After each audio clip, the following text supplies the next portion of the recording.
राजा हर हफ्ते 100 नाइयों को मार डालता था क्योंकि उसके सिर पर गैंडे का सींग था ताकि वह अपना छोटा सा रहस्य छिपा सके।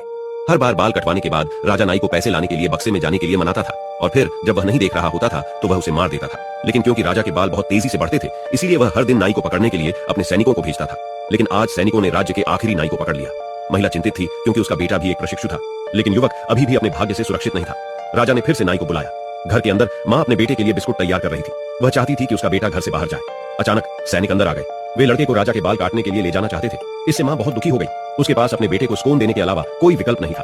उसने उसके बैग में उसका पसंदीदा ओबो भी रख दिया। वह जानती थी कि उसका बेटा कभी वापस नहीं आएगा और इसलिए लड़के को महल में ले जाया गया। जल्द ही उसे राजा के सामने लाया गया। राजा अपने सिंहासन से नीचे उतरा और अपनी तलवार निकाली। लड़का डर गया। राजा ने लड़के को अपनी तलवार दी और उससे अपना सिर मुंडवाने को कहा। फिर राजा बेंच पर गया और अपनी टोपी उतारी, लेकिन लड़का जो कुछ भी देख रहा था उसे हैरान रह गया। राजा के सिर पर गैंडे का सींग था। लड़का डरा हुआ था, लेकिन उसने आगे बढ़ने की हिम्मत की। सबसे पहले उसने साबुन बनाया और उसे राजा के सिर पर रगड़ा।